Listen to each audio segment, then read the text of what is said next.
Last time I was dealing with the second advent. Tonight I want to give the other aspect of the views. We were dealing with the post-millennial, amillennial, and tonight the premillennial interpretation of the second advent. And as we said, we're just calling them amill and post-mill and pre-mill to save, breath if nothing else. Those are pretty long terms. And to keep repeating them, why it's easier just to do that. I just want to give a brief summary of premillennialism. Not that this exhausts all we could say, but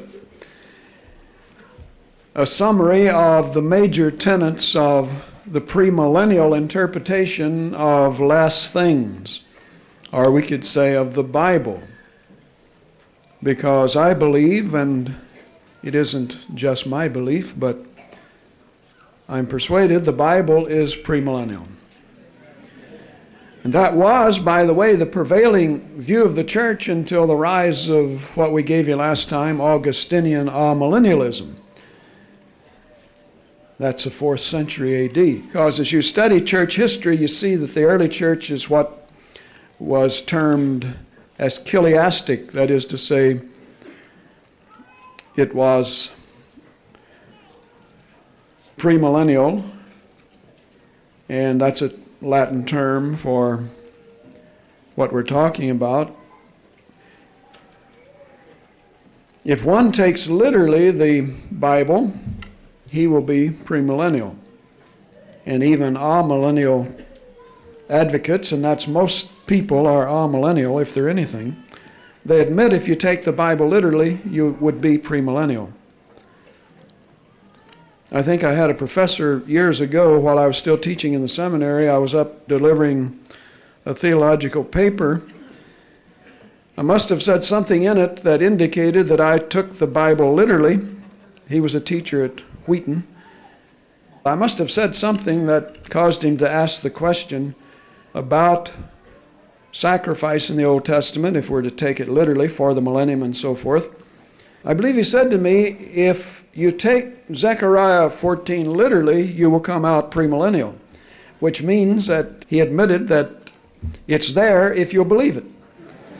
So the next question you would want to ask a person like that, well, why don't you just take the Bible literally? You do in John 3:16, and with respect to the second advent, you believe he's returning. Well, anyway, if one takes the Bible literally, and you know what we mean by that, you don't take a figure of speech to be literal. When Jesus said he's the vine, we're the branches, we know he's not a vine and we're not branches, but that's a spiritual relationship he's giving us.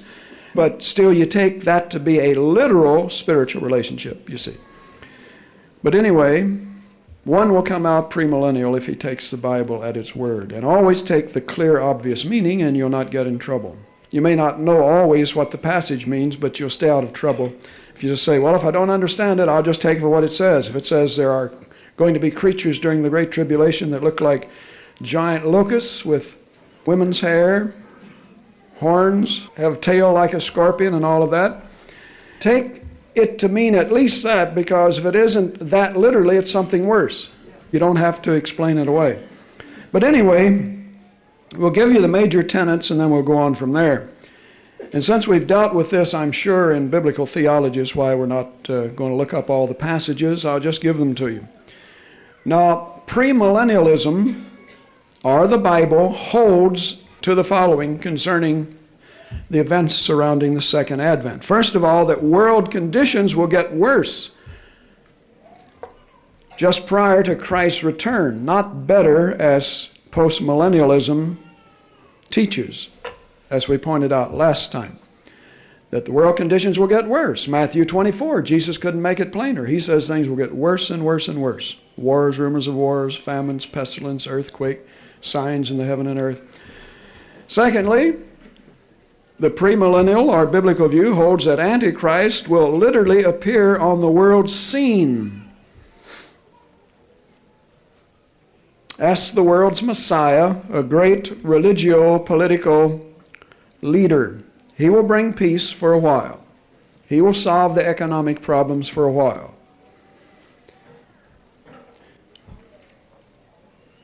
2 Thessalonians 2 states that. Couldn't be clearer. Paul said, don't be deceived by anyone's ministry, message, or teaching. Jesus Christ will not return, he says, till Antichrist appears first. Now, if you want some plain teaching on the appearance of Antichrist before he comes back, then it's there. Now, he can already be on the scene, don't you see? So don't go to sleep tonight saying, well, I've got a while yet, I'll wait for Antichrist. So I really won't get serious about end-time events or discipleship or whatever. No, he's probably already on the scene. Well, at least, you know, Gene Dixon had a vision of Antichrist being born in Egypt. What was it now? Back in the 60s, wasn't it? And he's supposed to come forth, and she described Antichrist perfectly, although at that time she didn't. She described him as the world's Messiah. And then later some theologian got to her and said, you've described Mr. 666 in the Bible.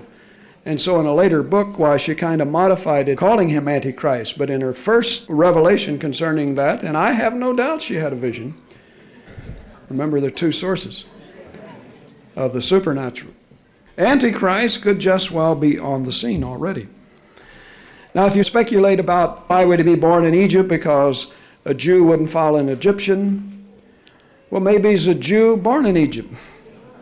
You see, the Jews will follow Antichrist for a while, and then he turns against them in the middle of Daniel's 70th week. You see, the problem with so much speculation among premillennialists, of course, the amills and postmills don't even come close to harmonizing with Scripture, but the problem with the premills is that so many of them written books and charts and so forth and have everything figured out to why it has to be someone who heads the Roman Empire, you know, so maybe then he's a Roman Italian, and so you come up with the Pope. He's certainly Antichrist, but whether or not he's the Antichrist, that's a fact. I just read a Catholic article, you know, you've heard me say it a number of times, but I just read it in their own newspaper, that Protestants, or anyone who is non-Catholic, is considered a heretic by the Catholic Church. Now, you see, we've got it in their own words. I already knew that because I've got it in my library. You know, I mean, I've studied this years ago. And most people, you know, they say, well, we got charismatic Catholics, and you can be a saved Catholic as well as a Protestant and all that. And I've said time and again that a Catholic does not believe there's any salvation outside the Roman Catholic Church, regardless of what a few deluded or sentimental or emotional charismatic Catholics may say to the contrary. Because if they really get saved and baptized in the Spirit, eventually they're going to come out of Mariology and prayers to the saints and the Pope being the vicar of Christ on earth, which means he is Christ on earth, and no salvation outside the Catholic Church. Well, so a Pope could be Antichrist? Well, I have difficulty seeing how Jews would follow anyone but a Jewish Messiah, but Gene Dixon nevertheless says there's an Egyptian Messiah. So maybe she just went by his dark skin and the fact he was born in Egypt, and the devil being such a deceiver, he would deceive her about the very vision he gives her. So maybe he is on the scene, and it'll come out to be that he's half Jew or something. That's possible. I don't want to bog down that. Antichrist will appear on the scene, 2 Thessalonians 2, before Christ comes, and Paul insists that anyone who thinks otherwise is already deluded by the devil. But that doesn't mean that he isn't already on the scene, for each person, as they read that passage in any generation, wouldn't know if he's on the scene, so they better live like he's around, just ready to make his appearance. And since we've got all of the fulfillment of so many prophecies concerning end-time events that surely we don't have to recite again, this is probably the generation, though, where they can take seriously, more seriously than any other generation, that he's on the scene and will make his appearance. And if he was born in the 60s, he doesn't have to make his appearance until he's 60 or 30, 40, 70. What's it matter? So the point is that he could be here and events could get fulfilled in a hurry. Then a great falling away of the church will occur, according to that same passage. We're talking about the premillennial interpretation of end-time events takes the Word of God literally, and 2 Thessalonians 2, 1-3 tells us a great falling away will occur first. 2 Timothy 3 says that. 1 Timothy 4 says that, as well as other passages. Another major tenet, and these are in some sort of chronological order, we trust, overcomers will be raptured just prior to the Great Tribulation, which will fall upon the whole earth, ending in the Battle of Armageddon. All of that's Revelation 4-19, chapters 4-19, most of the book. What we just said, overcomers raptured, Great Tribulation, Battle of Armageddon.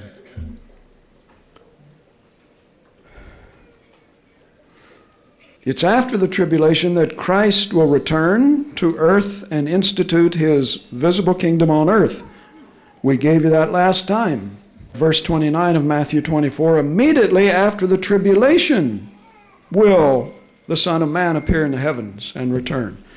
And then in chapter 25, it begins with verse 31 and goes through 34, the reference to after tribulation, Christ will return, establishing his visible kingdom. Matthew 24, Matthew 25.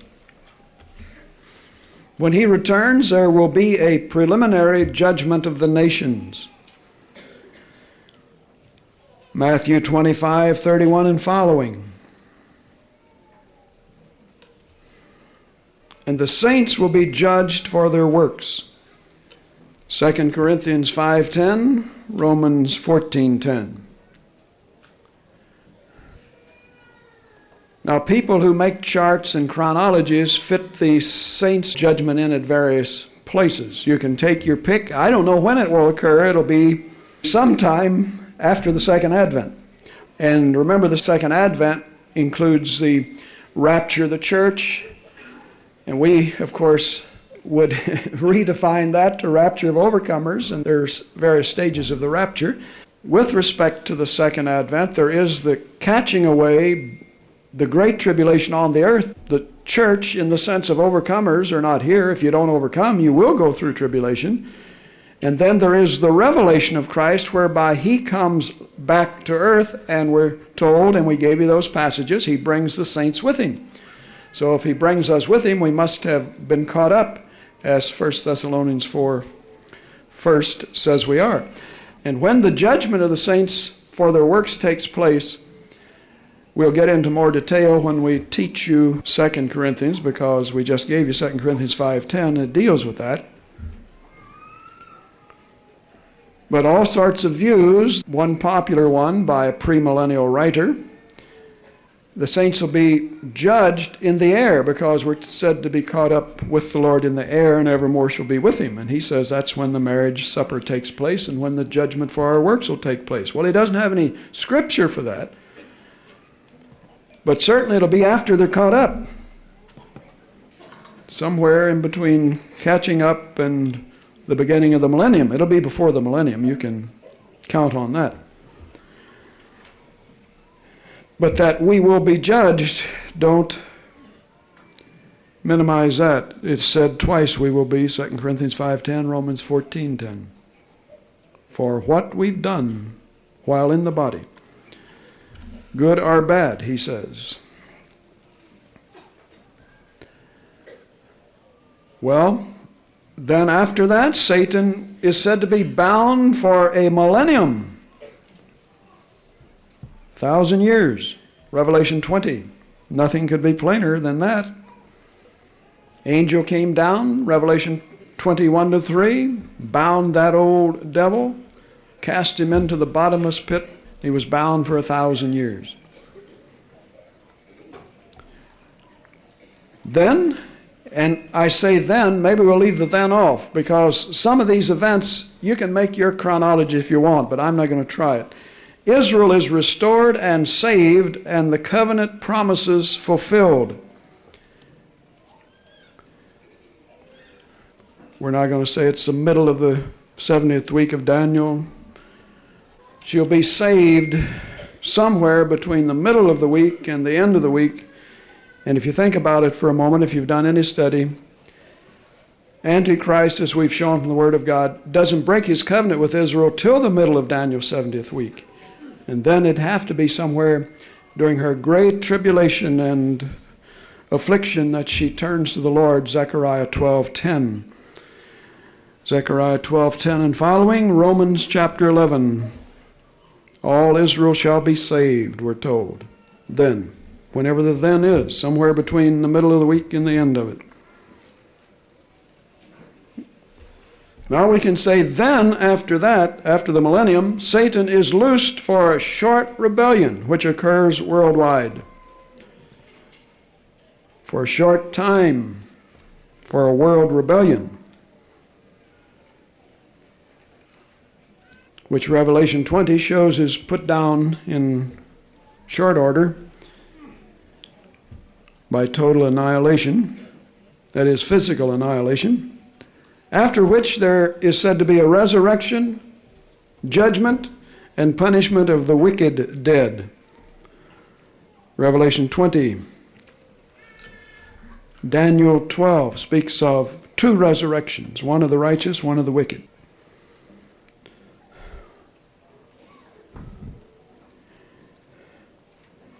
Now, that isn't to be confused with the nation's judgment at the beginning of the millennium. You see, because they are living nations there that are called before Christ, Matthew 25. But here are the wicked dead who are raised for the great white throne judgment.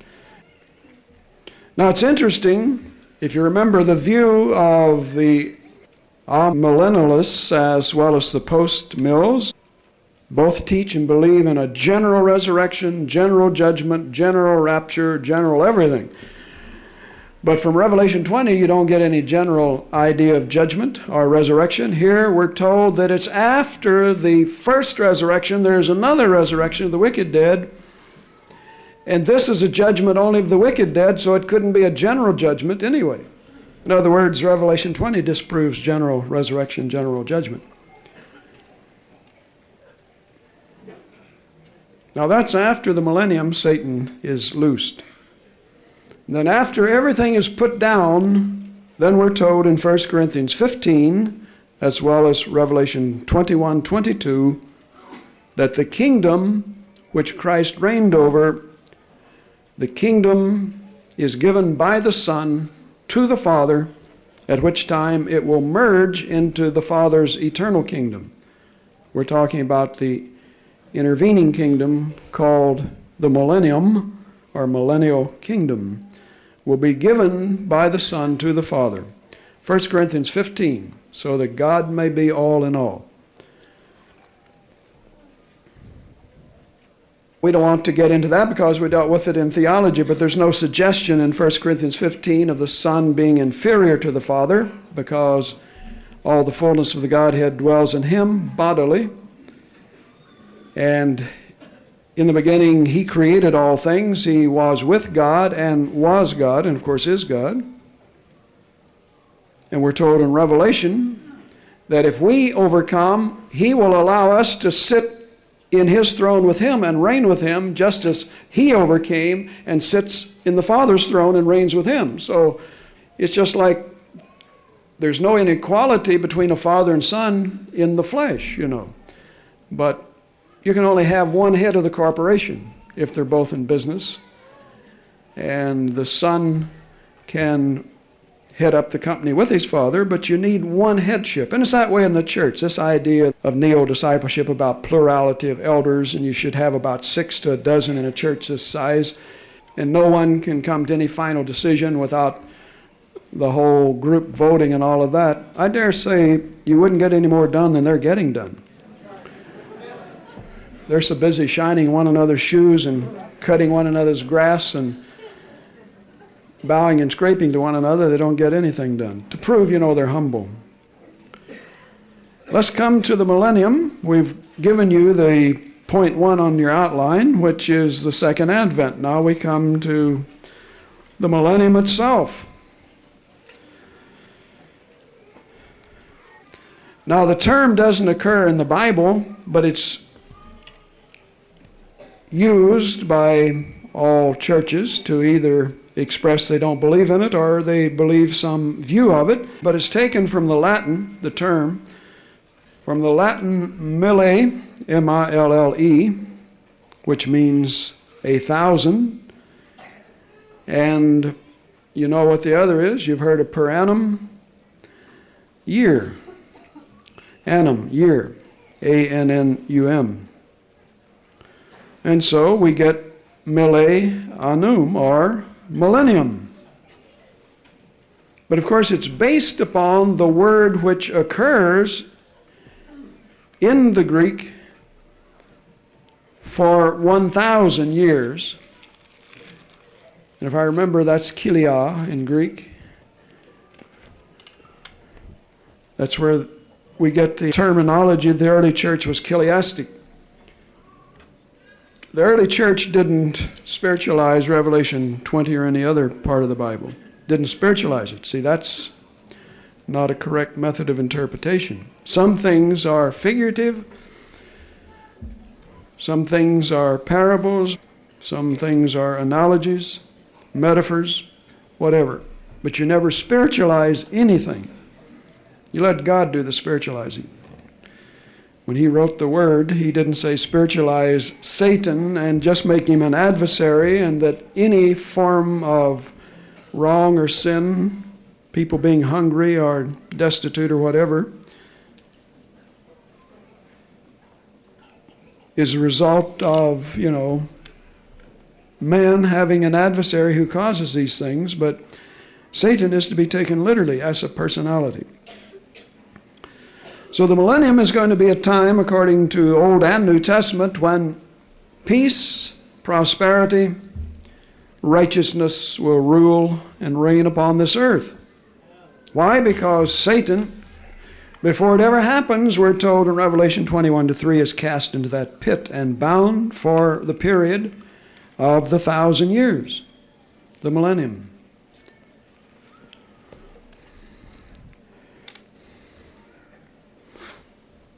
Now, to give you some biblical description of the millennium, it will be a time, first of all, of the fulfillment of all of the unconditional covenants and promises made to Israel. Some of them were conditional, you see, but we're talking about the unconditional ones. It'll be a time for the fulfillment of all the unconditional covenants and promises made to Israel. Paul tells us in Romans 11 that the gifts and calling of God are not to be repented of. He will fulfill them. Now, one of those unconditional eternal promises is one he covenanted with Abraham and then repeated again and again, and that concerns the land of Palestine and Abraham's descendants. And again we're told in the book of Genesis, as well as throughout the Bible, that the land was given to Abraham and his seed as an eternal possession. I'll just give you the passages without looking them up. We've read them before. Genesis 13, 14-16. Genesis 15, 1-21.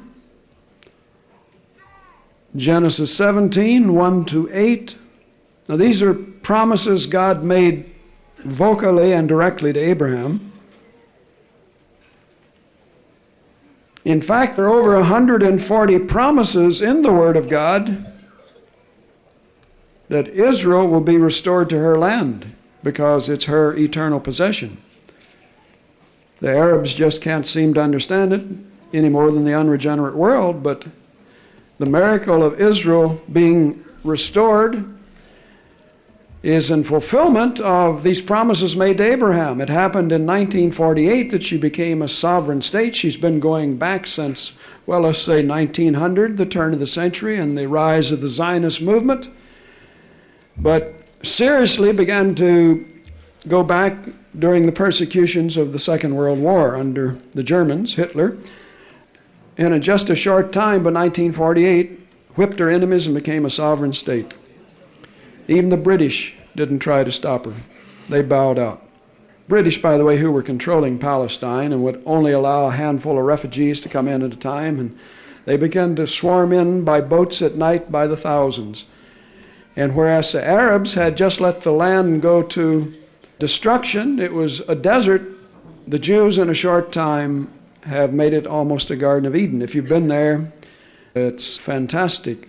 Again, a miracle. Orange groves, bananas, and you name it. It's a land flowing with milk and honey. But over 140 promises, if you want to see some of them, it's in our Deeper Life book from page 142 and on. We give you scriptures for this. The promises, some of the 140. Like Psalm 105, 8 to 11, Ezekiel chapter 36, Amos 9, 14 to 15.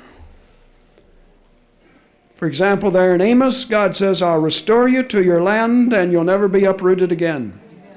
Well, that never took place until 1948. So while she may have some wars and be in trouble, you notice that she gets stronger, not weaker. During the Six-Day War of 1967, you've heard of it before. We've taught on it. But the miracles that took place.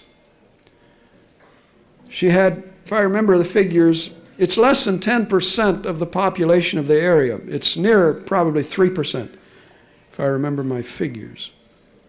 In other words, the Arab nations that surround her in the Arab world are in the millions. And she, in proportion to them, is only about 3% of population. And they're 97%. And yet was able to defeat them all, destroyed all their planes on the ground, Egypt and Syria. They hardly ever missed a shot. In fact, they shot so supernaturally straight with their rifles and their guns and the airplanes that they destroyed the total Egyptian Air Force on the ground as well as Syria. And the riflemen were so accurate that the soldiers of Jordan, who are known for their bravery, couldn't stand that and fled like kittens before a Doberman Pinscher. And so on. The miracle is taking place. Over 140 promises that God covenanted with Abraham, that he would give him the land and his seed, and though he would punish them and scatter them, yet in the latter days he would restore them. That's another reason why we know it's the latter days, because 4,000 years ago, at least he made the promise to Abraham, but for 2,500 years since they're going into Babylonian captivity and being restored to their land after the 70 years captivity, never really had control of it. They were under the rule of their masters, as Nehemiah tells us, that they're restored to their land, but he said we're still serving rulers and kings who are over us. And they've never had a king since the last king. They had a governor, but no king. Well, anyway, that's one of the promises, restoration to the promised land. Then, secondly, we're talking about fulfillment of unconditional promises and covenants. There will be a fulfillment of the promises made to David concerning his throne and kingdom. David's throne and kingdom. Having read 2 Samuel several times, we won't read it again in other connections. That's 2 Samuel 7, though. 2 Samuel 7.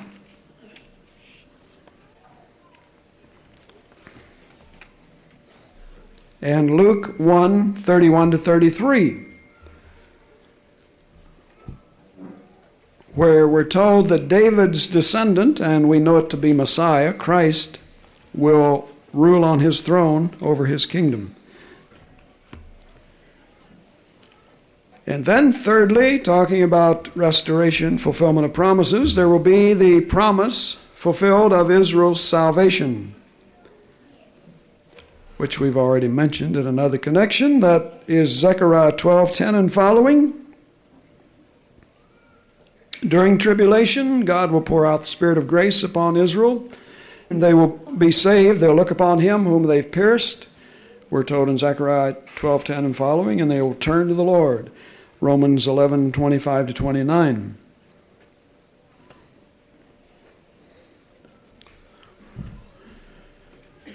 Now those are some things that will be fulfilled with respect to Israel.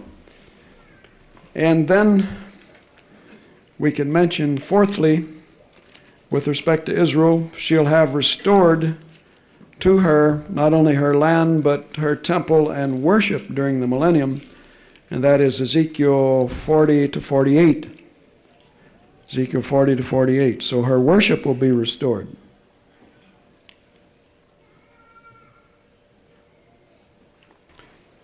The description of the millennium, it will be a time when ideal conditions will prevail upon the whole earth. Ideal conditions. Some of these we'll want to look at. Now, the world has been trying through the United Nations and in 1,000 ways to bring peace on earth, but it'll not happen till Messiah comes, and when he does, we'll have peace. So it'll be a time of peace. Now, there are a number of passages that show this, but let's look at Isaiah 2, 1 to 4. We're talking about the millennium. It'll be a time when peace prevails. You'll go 1,000 years and never even hear the rumor of a war.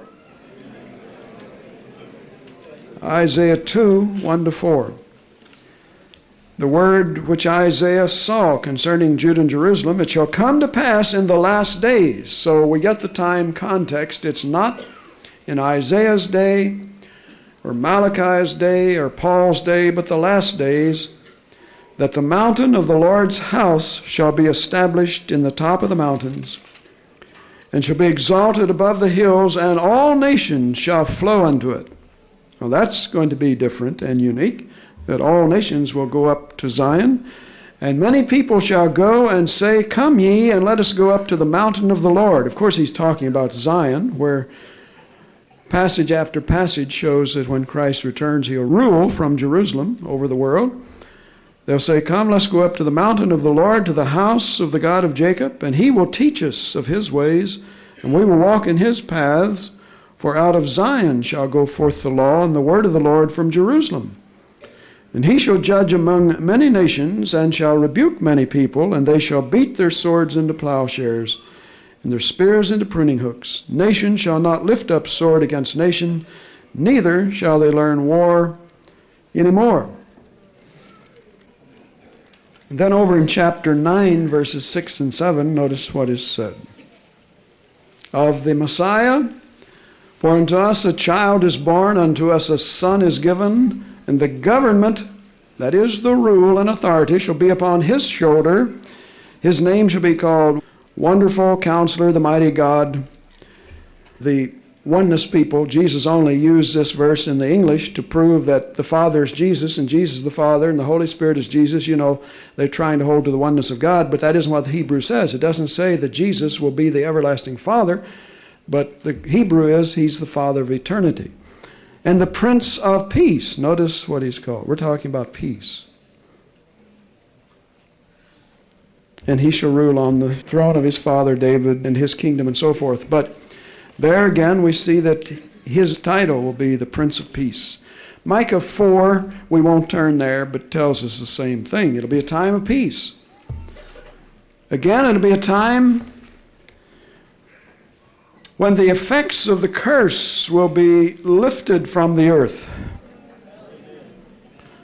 Removed is a stronger term, so it'll be removed from the earth. Time when the curse will be removed from the earth. Isaiah 11, 6 to 9. Now he's talking about the millennium here in the whole chapter, but we are just talking about this one aspect when the curse is lifted. Verse 6, the wolf also shall dwell with the lamb, and the leopard shall lie down with the kid, and the calf, and the young lion, and the fatling together, and a little child shall lead them. No more nature, red in tooth and claw. And the cow and the bear shall feed, their young ones shall lie down together, and the lion shall, look at this, eat straw like an ox. Now he just eats people. Other animals, sometimes other lions, if he gets hungry enough. And the sucking child, that is the nursing child, shall play on the hole of the poisonous asp. And the weaned child shall put his hand into the cockatrice's den. Verse 9, they shall not hurt nor destroy in all my holy mountain, for the earth shall be full of the knowledge of the Lord as the waters cover the sea. Then turn over to Isaiah 35, verses 7 to 9. We're talking about the curses lifted in the millennium. He's talking about a time the world has never known of, and it's certainly not the time of the new heavens and new earth, because you won't have animals eating straw and births and so on, like child being born, but you would in the millennium, as we'll see. Isaiah 35, 7 to 9. The parched ground shall become a pool, and the thirsty land springs of water. In the habitations of dragons, where each lay, shall be grass with reeds and rushes.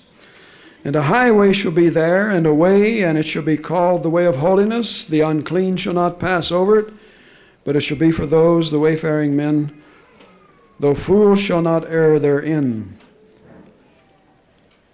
No lion shall be there, that is a devouring creature, nor any ravenous beast shall go up thereon.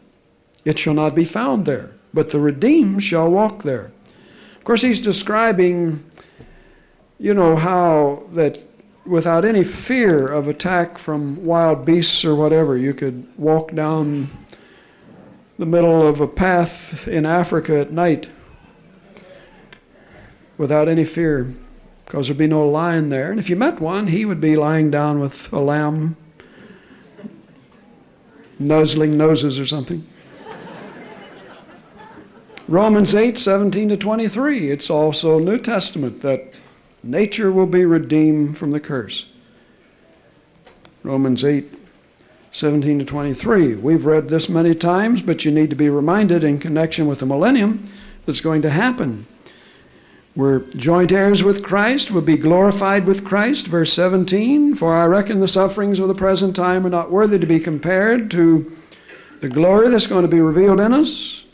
For the earnest expectation of creation. Remember, the word's not creature in Greek, it's the creation, the world. The expectation of creation itself is waiting for the manifestation of the sons of God. And you'll see why.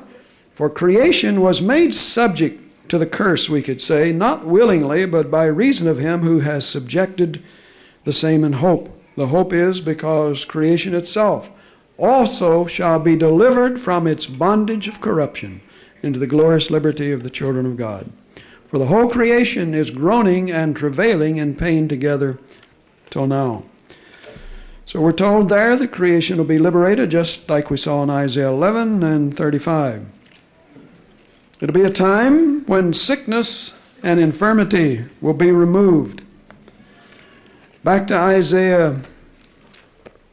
There's a lot in Isaiah. You ought to study Isaiah sometime if you got everything else caught up. You'll find it covers just about everything. Isaiah's day, the Great Tribulation, the Millennial Kingdom, the new heavens and new earth. It's all there. And new heavens and new earth is not in any other prophet. It's in the New Testament, 2 Peter, but Isaiah has the whole picture. Sickness and infirmity will be removed. Isaiah 35, verses 5 and 6. This hasn't happened yet. Then the eyes of the blind shall be opened, and the ears of the deaf shall be unstopped. Then shall the lame man leap as a hart, and the tongue of the dumb shall sing. For in the wilderness shall waters break out and streams in the desert. Well, of course, that's in connection with what we just read concerning the millennium and that nature will be redeemed. We read you verses 7 to 9 when we said the effects of the curse will be removed from the earth. And then you compare with that Ezekiel 47:12, because that's a passage in the millennium, Ezekiel 40 to 48. And there are leaves of the trees along the river that flows out from the throne of God for the healing of the nations. Now, don't bog down. Why would anyone get sick? That isn't the point. It's like in Revelation, the last chapter of the Bible, the new heavens and new earth. We're told the same thing, that the trees along the river of life are for the healing of the nations. As I say, it always means literally what it says are better or worse, depending on whether it's a curse or a blessing. But we've covered this before, and I always hesitate to go into something I've covered in other studies, but the same river of water of life that Ezekiel saw during the millennium is also in the eternal state in New Jerusalem, in the midst of the street of it, on either side of the river. This is over in Revelation 22. There was a tree of life which bare 12 manner of fruits and yielded its fruit every month, and the leaves of the tree were for the healing of nations. And that's what Ezekiel says in 47:12, except he's in the millennium. Because chapters 40 to 48 show that it is. There's still even sacrifice, looking back as memorial sacrifices during that period. And so as I started to say, without trying to say, well, we can't take that literally, just leave it up to God to fulfill it, because there can be such a thing of partaking of something to maintain something, like life. Remember Adam and Eve in the garden? You can eat of the tree of life. Well, if they already had life, they were sinless, why partake of the fruit of that tree? And as soon as they sinned, God said, put them out of the garden lest they keep eating of that tree and live forever as sinners. Genesis 3, read it for yourself. Well, the point is, the eating of the fruit somehow sustained their, in that case, it'd be natural life, physical life.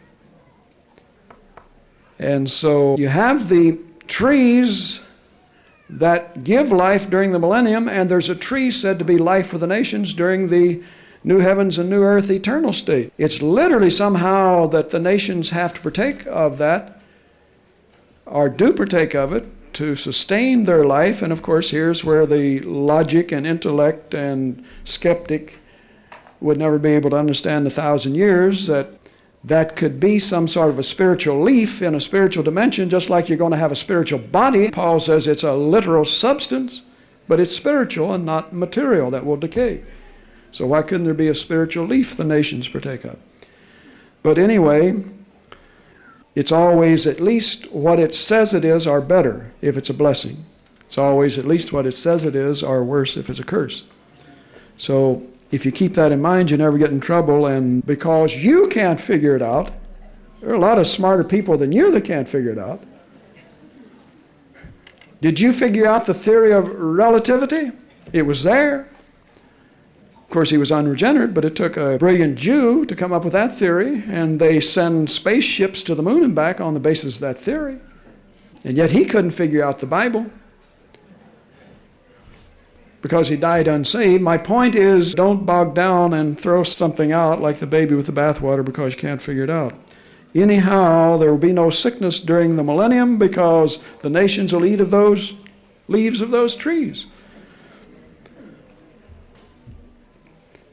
And of course, he's talking about the nations, those who've already overcome and walked by faith and have been healed 100 times by faith here.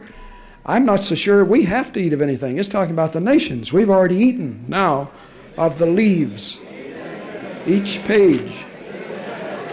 And we have healing because we're already partaking of that tree of life and healing. A tree of Calvary, where he shed his blood on that tree. It always speaks of the healing for the nations. So they probably will need it. You see, the nations that are saved out of the Great Tribulation, Revelation 7, do not stand in the same relationship as an overcomer, say, or the church. There's no church in the tribulation except the tribulation church. They don't get saved and go join a church and sit in a pew while tribulation's falling all around them. I'm pretty well persuaded God will deal with the nations differently. They get saved. It's a last resort. Revelation 7, many saved. John said, who are all these? This innumerable host. He said, these are those who were saved out of the great tribulation. And Jesus says in Matthew 24, there is a great tribulation like has not been before or ever be again, just before he returns. He says that clearly, Matthew 24. And there are other passages we've given you that teach that. And then Revelation 7, out of that great tribulation, a multitude gets saved. And then there is the judgment of the nations at the close of tribulation, Matthew 25. And so whatever's left out of the judgment of the nations are the saved ones. But they got saved in tribulation.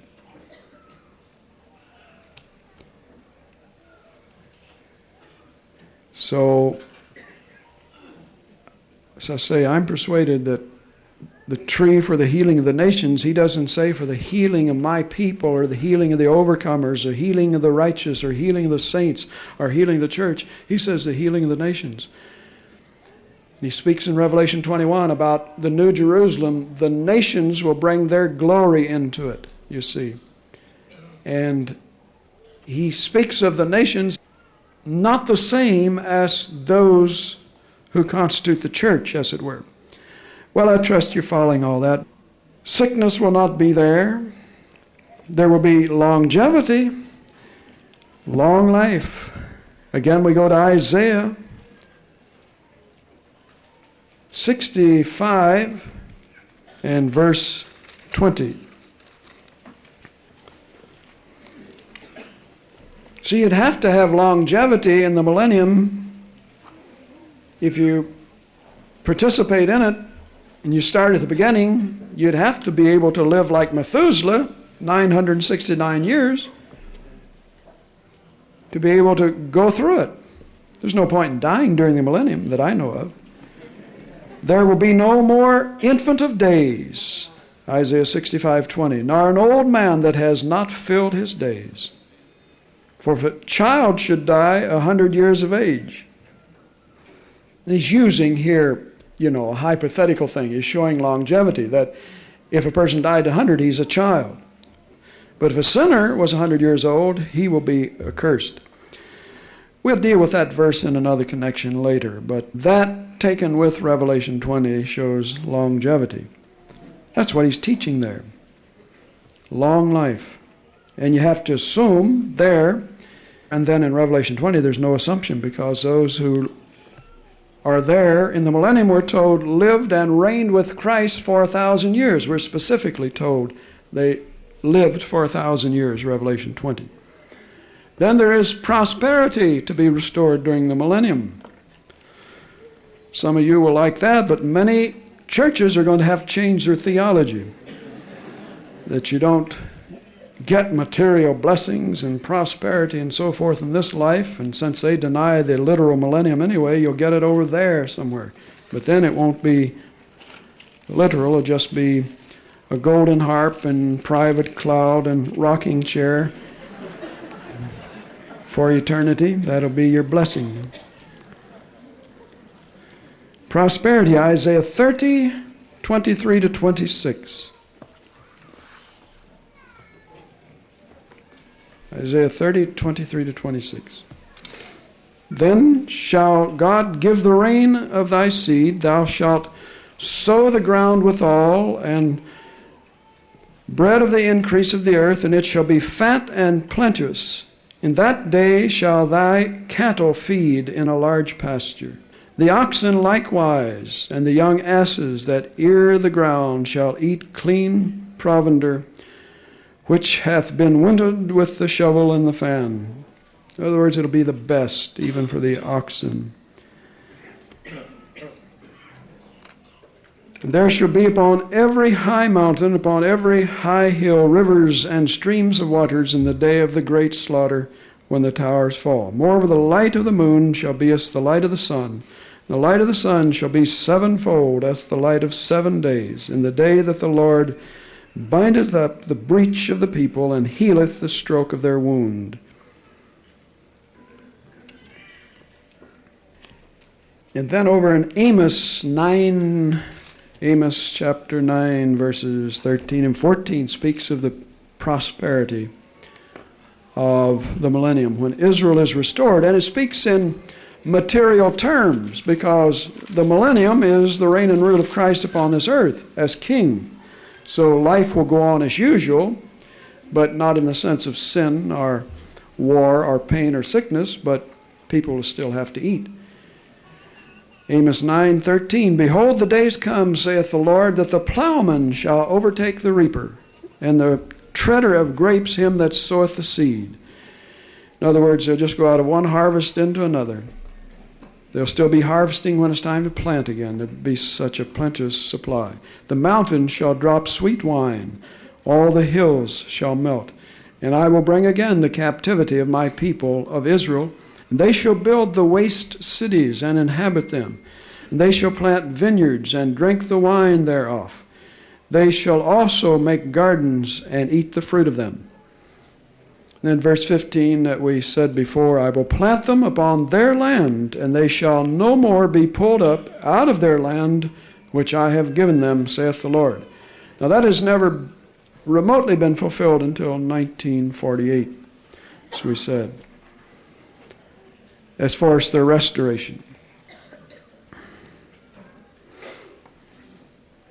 Then in Joel, prophet Joel, chapter 3 and verse 18, chapter 3 also speaks of the millennium. That is part of chapter 3 of Joel. Verse 18, it shall come to pass in that day that the mountains shall drop down new wine, and the hills shall flow with milk, and all the rivers of Judah shall flow with waters, and a fountain shall come forth out of the house of the Lord, and shall water the valley of Shittim. Well, that's the same fountain that Ezekiel speaks of, but there he's speaking of the millennial prosperity, just like Amos. And there will be the substitution of joy for weeping. Be no more weeping. Back to Isaiah 65, verses 18 and 19. We're talking about the ideal conditions of the millennium. The Bible, you see, speaks of this in numerous places, of the change that's going to come upon this earth. Well, all the way from Isaiah through Romans 11. But it's a time that has never been witnessed yet, so it has to be yet future. 18 and 19, Isaiah 65. We said there will be joy, but be ye glad and rejoice forever in that which I create. For behold, I create Jerusalem a rejoicing, and her people a joy. And I will rejoice in Jerusalem. This is the Messiah talking when he returns. I will rejoice in Jerusalem and joy in my people, and the voice of weeping shall be no more heard in her, nor the voice of crying. Precisely what's said in Revelation 21:4 concerning the new heavens and new earth. In 21:4 we read, and God shall wipe away all tears from their eyes, and there shall be no more death, neither sorrow nor crying, neither shall there be any more pain, for the former things are passed away. Now he's talking there, of course, about the new heavens and new earth in Revelation, but you have to keep one thing in mind. We'll probably say it again in another connection, but the Old Testament, just like it could not and did not make a distinction between the first and second advents, they saw them as one. And yet the prophecies are quite distinct when you're on the other side and look back. So they did not make a distinction between the millennium and the new heavens and new earth. They saw it all as one. So if you keep that in mind, you won't be trying to read theology back into the Old Testament.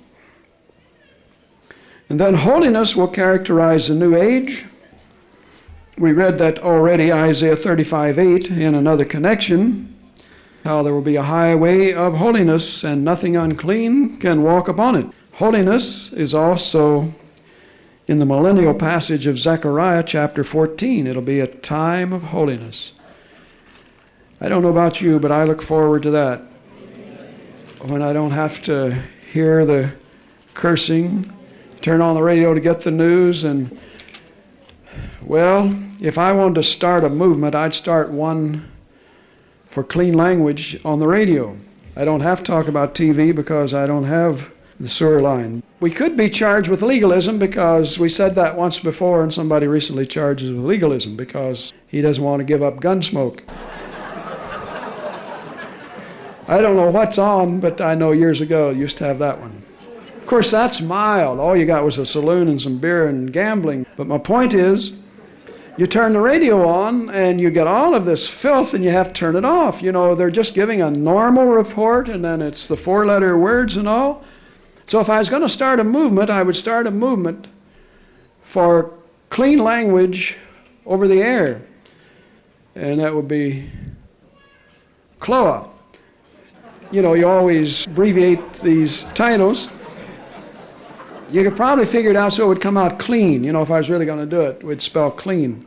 You see, I know what the FCC rules and regulations are, and it forbids any profanity on the air. And I read all the time about amateurs who have their licenses taken away, and they get pink slips from the FCC if they say, you know, some things they shouldn't over the air. And yet you hear it all the time over the broadcast stations.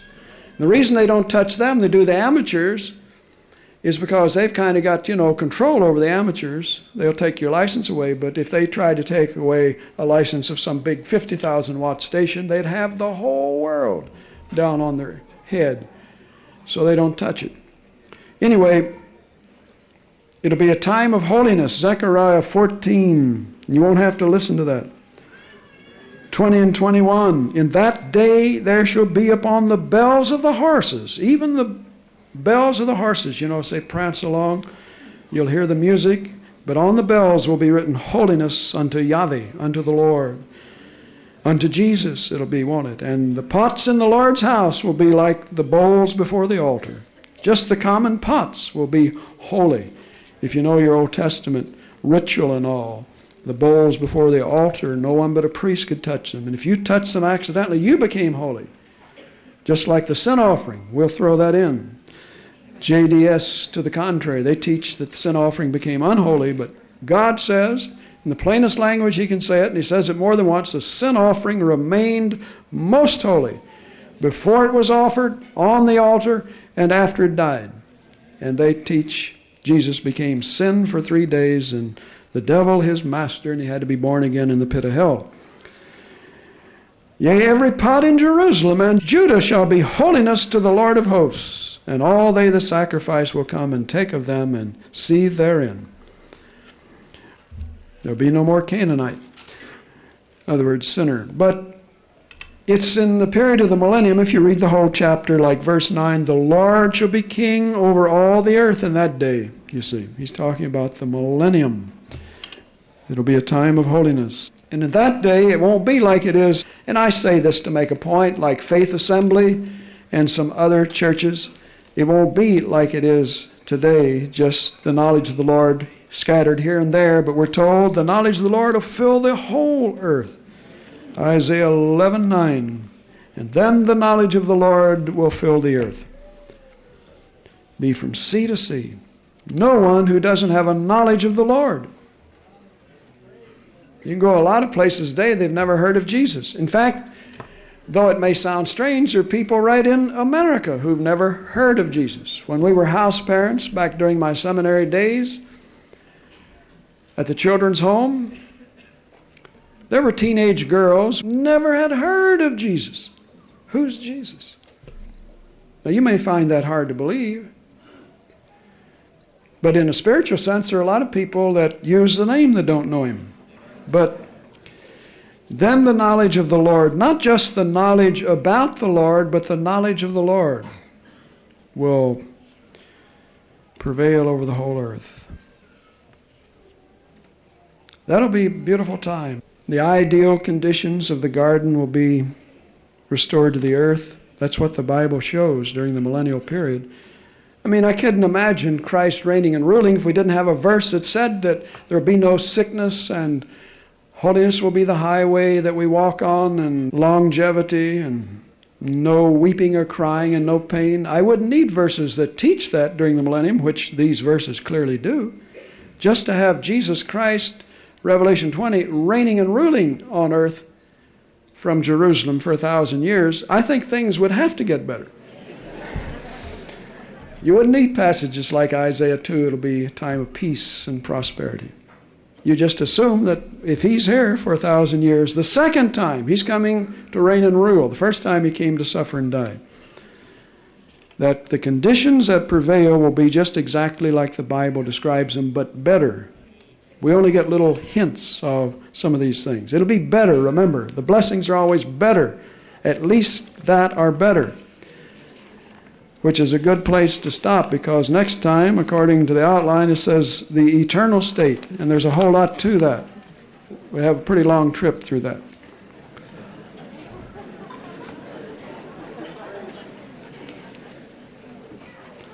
Praise God.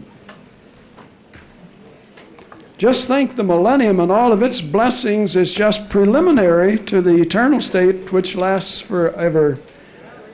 You have 1,000 years to get used to it. But praise the Lord, as we'll see, we won't be sitting around during the millennium in rocking chairs.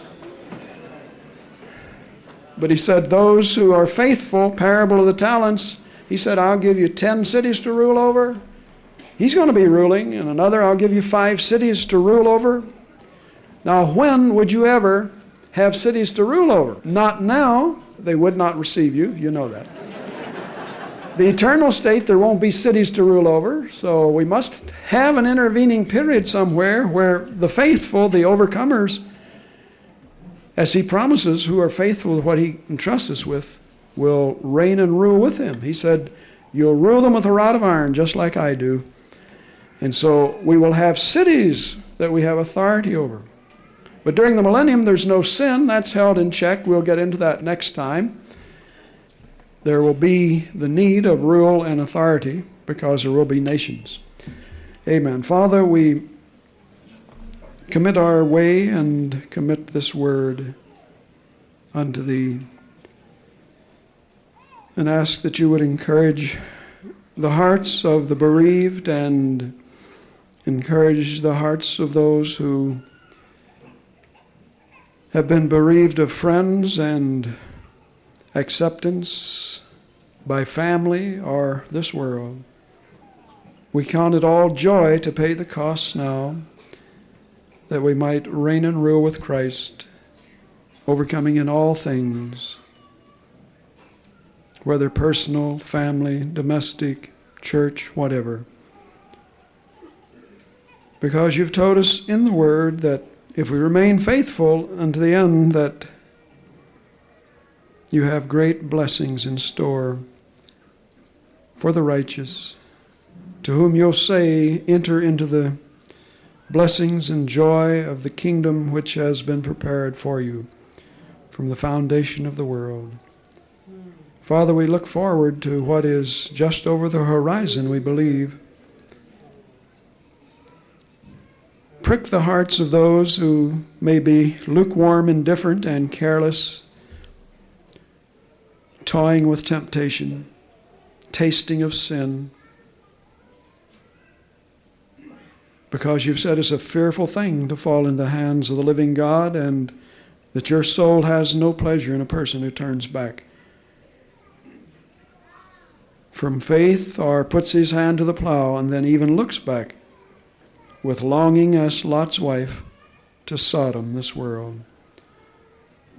Help us to do as You said to us recently, to number our days and to apply our hearts to wisdom, not only in view of escaping judgment, but receiving the blessings of the millennium and the eternal kingdom of our Father.